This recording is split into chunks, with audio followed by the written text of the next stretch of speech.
예, 다음은 전 서강대 언론대학원 교수셨던 우리 조명기 교수님을 모시고 한 말씀 더 하겠습니다. 네. 교수님 한 10분 정도는 가능하시겠죠? 네.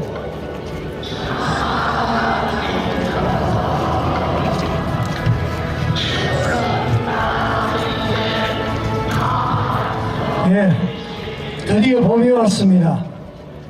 봄이 왔는데 이 봄이 우리에게는 참 좋은 기회가 될 수 있고 때로는 국가를 망칠 봄이 될 수 있는 참 중요한 시기입니다. 그래서 우리가 이걸 어떻게 푸는가 하는 거, 봄이 왔는데 경칩이 왔으니까 개구리도 살아나고 이렇게 뛰어다니는데 우리는 뭘 준비해야 되는가 하는 거를 생각을 아주 깊게 좀 해야 됩니다. 뭐 광장에 나와서 떠든다고 해서 뭐 해결이 되고 그건 아닙니다. 그런데 제가 간단히 풀어볼 거예요. 내가 풀고자 하는 거는 경제라는 게 참 중요하다. 박정희 대통령이 다른 대통령은 할 수 없었는데 박정희 대통령과 전두환 대통령과 그리고 박근혜 대통령이 경제를 굉장히 중요하게 생각했단 말이에요. 자, 그러면 원시 공산사회를 이렇게 두고 현대사회를 볼 때 중세 봉건 사회, 그 다음에 자본주의 사회를 갔거든요. 그 자본주의 사회를 갖는다고 하는데 그 자본주의 사회라는 게 무슨 원리가 있기 때문에 그게 중요하냐 그런 거죠. 지금 중국 공산당이 곤욕을 치르는 게 지금 농민공이 그러니까 중국은 통계라는 게 완전히 엉터리입니다. 농민공이 지금 13억 인구의 23%라고 그래요. 23%라고 그러면 그게 3만 명, 3억 정도 됩니다. 그런데 실제는 6억 정도 된다고 그래요. 그런데 그 사람들은 뭘 하냐 그러면 그냥 트럼프 대통령이 관세 압박을 하니까 공장이 바깥으로 튀어나와 버렸어요. 그랬더니 농민공이 그냥 보급 내놔라고 그냥 회사를 그냥 불 찌르고 그럽니다. 그 사람들이 원하는 거는 빵을 달라, 먹을 걸 달라 그러는데 먹을 걸 안 주고 공산주의만 하자 그러는 거라. 정치만 하자 그러는 거예요. 정치가 모든 걸 다 하는 것 같아요. 김대중 정권 5.18 그게 다 정치입니다. 정치. 그런데 우리를 발전시킨 게 열심히 발전시킨 박정희 대통령이나 전두환 대통령이나 박근혜 대통령 그게 아니고 정치가 아니고 경제라는 거예요. 그게 자본주의 사회입니다. 자본주의 사회인데 요즘 이재명 씨가 뭘 하냐면 상법 개정안 주주 의무 노란봉투법 폭력을 합당화하게 할 수 있는 노란봉투법을 만들자 그럽니다. 자, 그리고 사유재산제도 기본권 중에 가장 중요한 게 생명자유재산입니다. 그래 정통사회에서 자본주의를 넘어갈 때 중요한 건 뭐냐면 재산이에요. 재산. 그런데 상속세가요 60% 받습니다. 더 가면 65%까지 받습니다. 세계 일본은 좀 형태가 다릅니다만 일본 내놓고 세계 최고입니다. 최고. 그걸 상속세를 받는다는 거예요. 뭐 상속세 부부간 이혼을 해도 그건 안 받는다. 그 장난치는 거예요? 국민부도 장난치는 거예요? 그거 아니잖아요. 그러니까 세금을 많이 받는다는 이유는 국민들에게 재산을 갖지 못하게 만든다는 소리요. 이거는 기본권 중에 국민이 계속적으로 삶을 유지할 수 있는 그런 조건을 빼앗겠다는 거예요. 그 민주주의, 지금 민주당에서 얘기하는 게 뭐예요? 그러니까 자본주의는 싫다. 공산주의로 가자. 그런데 중국 공산당은 말이요. 농민공이 들고 일어나가지고 밥을 내놔라 빵을 내놔라 그러지 않습니까? 그런데 우리가 왜 따라가요? 왜 따라가? 왜 국민들은 가두에 갇혀가지고 역사의식이 빈곤하냐 이거죠. 이게 문제 아닙니까? 그러니까 중세 봉건사회에서 자본주의 사회로 가기에는 자본주의 사회는 어떤 장점이 있기 때문에 자본주의 사회라고 붙였는 거 아닙니까? 그러면 정치와 경제가 어떻게 다르냐 그러면 정치라는 것은 사람과 나와 타인을 분리시킵니다. 내가 권력과 돈과 그리고 명예를 내가 갖겠다. 윤석열이 갖겠다. 이재명 갖겠다. 이거 싸우는 거 아니고 멀쩡하게 일 잘하는 박근혜 대통령 그냥 탄핵시켜버리고 그리고 앉았다는 말이에요. 그런데 앉았는데 그런데 그 사람들 경제는 공산주의 가자는 거예요. 그건 희망이 없어. 트럼프 대통령 그거 안 한다잖아. 그런데 경제라는 정치라는 거는 나를 위해 정치라는 거예요. 나를. 그래서 막스 베버 같은 사람도 정치를 하는 사람은 열정도 중요하다. 그렇지만 책임의식과 책임의식 공동체를 생각해라 하는 거 아닙니까? 공동체를 생각해라. 의무를 생각해라 그런 거예요. 책임을 생각해라. 우리 지금 정치하면 책임 안 지잖아요. 그렇죠? 자, 그래서 그러면 열정과 책임과 그 다음에 뭐냐 균형감각이라는데 균형감각이라는 거는 어떻게 자연법에서 어떻게 나오냐 그러면 차이는 야 봄이 왔다. 비설산에도 봄이 오고 비설산에 척추꽃이 피고 진달래가 왕성하더라. 이게 봄 아니에요?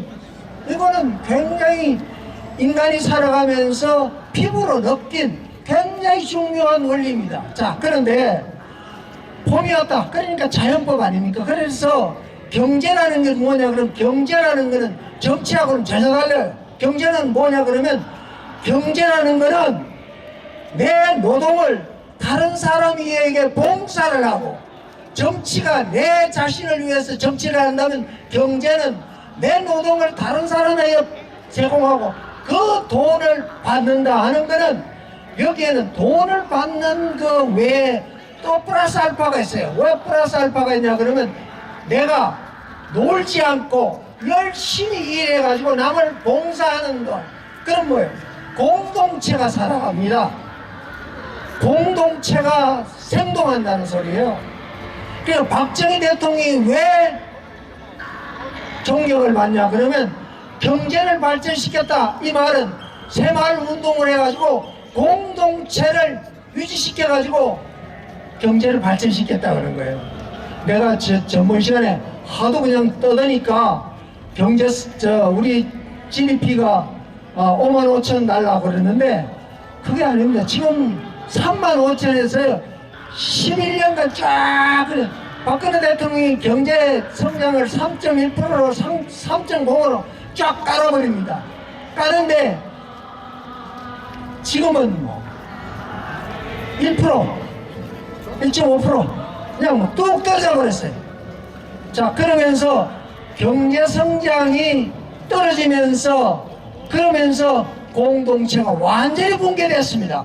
왜 이렇게 이재명이 윤석열 씨가 나와가지고 얘기하고 막 큰 소리를 하고 하느냐 그러면 이게 자신이 뭘 못한 거예요. 박근혜 대통령이나 박정희 대통령, 전두환 대통령이 하지 못한 것을 캄프라치 하기 위해서 선전선동하는 그런 공산주의 방법이란 말이에요.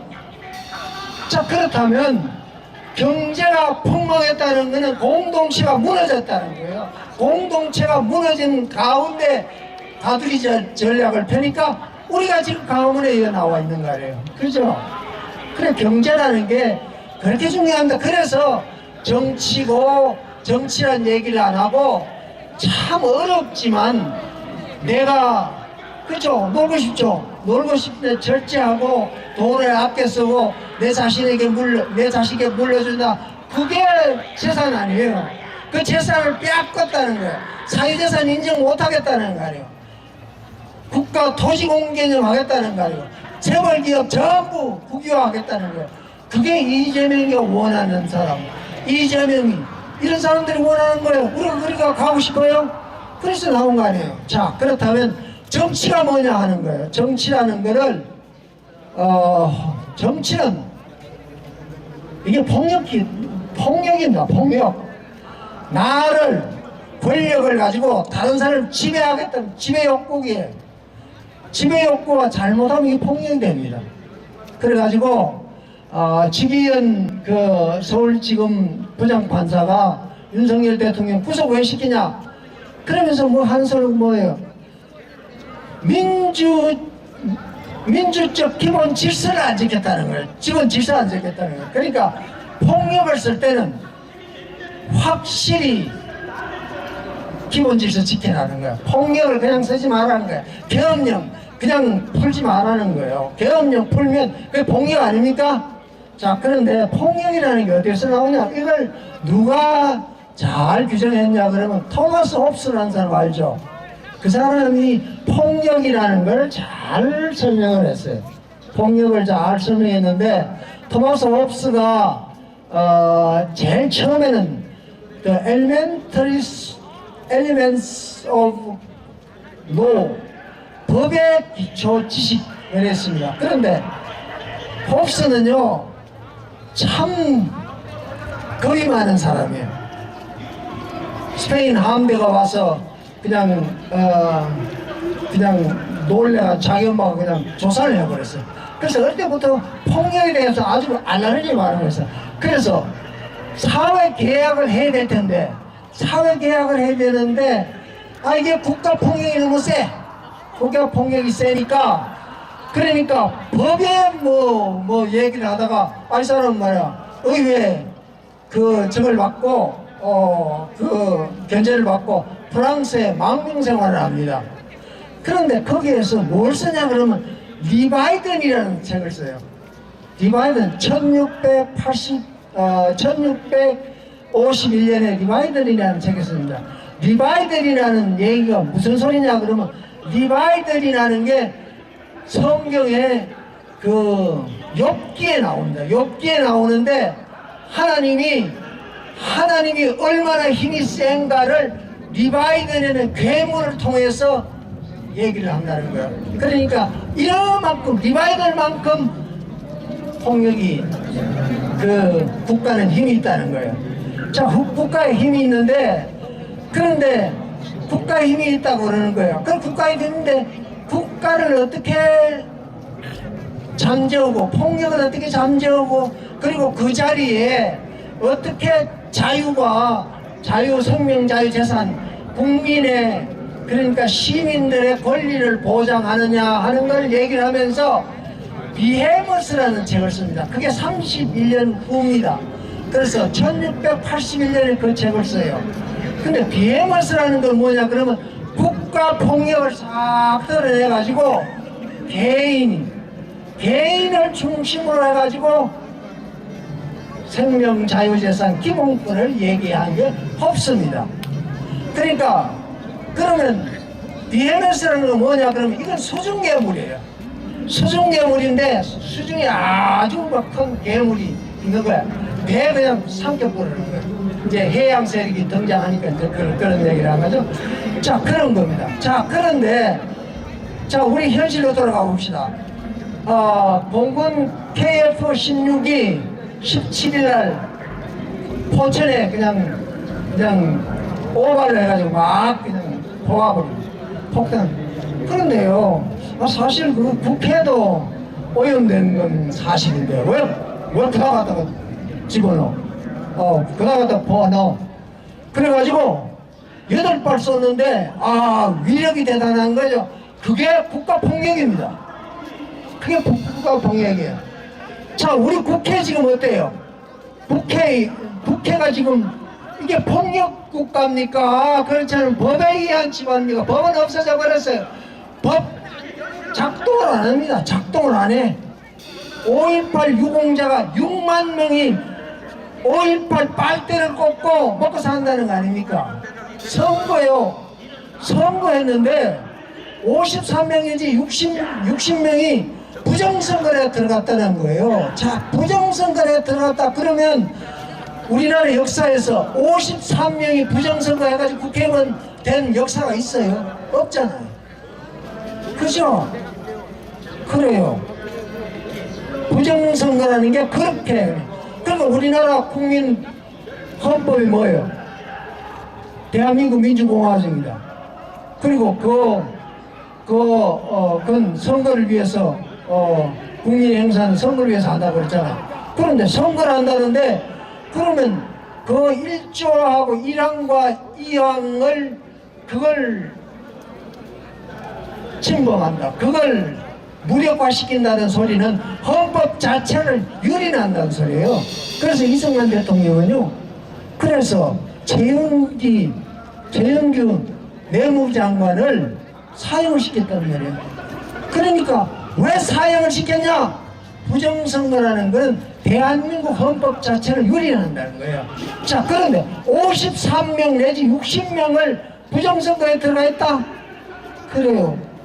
그리고 부정선거 선관위는 간부급이 80%가 호남 출신이라는 거 아닙니까? 카르텔이죠. 그래가지고 결국은 국가 폭력을 가지고 경제를 망치고 기본권을 빼앗는다는 거 아닙니까? 자, 그래서 이거를 어떻게 처리하는가 하는 게, 그러니까 이걸 처리하고 경제를 살려야 되는데 트럼프 대통령은 굉장히 중요한 걸 대한민국에 요구를 합니다. 너 광화문 광장에 나오는 거 나 인정한다. 국민 저항권 인정한다. 그런데 너희들 안미경중 그것도 때려쳐라. 안미경중 하지 말고 안미경중해라 이거야. 내가 살려주겠다 이거야. 자, 세계는요 한국의 전력을 필요로 해요. 그러니까 지금 우크라이나 보면서 폴란드를 보면서 그러니까 폴란드를 보면서 이제 군비 경쟁을 시킨단 말이에요. 그러니까 중국이 또 팽창해. 그러니까 트럼프 대통령은 조선을 발전시켜 주겠다는 거야. 군비 산업을 육성시키고 대한민국을 최고의 국가를 만들어 주겠다 이게. 그러나 3차 대전 니들 강호해. 이거 아닙니까? 너 국민이 잘하면 내 도와주겠다 이게. 그런데 왜 공산주의가? 나는 자, 계속합시다. 그러니까 트럼프 대통령이 원하는 거는 대한민국이 너무 불쌍하다 이거예요. 그런데 나는 위기 때 대한민국 대우가 나를 살려줬어. 은인이 국가야. 난 대한민국에 대해서 은혜를 갖고 싶다는 거예요. 자, 그런데 자, 그렇게 되자면 우리가 지금 가지고 있는 기업은 박정희 대통령이 만들어 놓은 10대 기업뿐이야. 그걸 가지고 먹고 사는데 2030 세력은 절대로 그거 가지고 부족해. 왜? 노조 카르텔이 들어가가지고 갈 수가 없어. 내가 먹고 사는 건 내놔라 이거야. 그리고 지금 2030 학생들 가장 위험한 인간 누구야? 42%가 이재명이라 해요. 민주당 위험하다. 우리는 못 믿겠다는 거죠. 자, 그런데 그 2030을 살릴 수 있는 방법이 뭐냐 그러면 분업 세계를 들어가야 됩니다. 이제는 아마추어 세계가 아니라 공산주의가 얘기하는 아마추어 세계가 아니라 분업 사회를 가야 되는데 2030은 자신 있다. 내가 올라운드 플레이를 할 수 있다는 거 아니에요. 자, 내한테 기회는 나가는 거예요. 자, 그러면 우리 6070 세대들은 그거 걔들 위해서 마지막 봉사를 해야 되는 게 의무 아닙니까?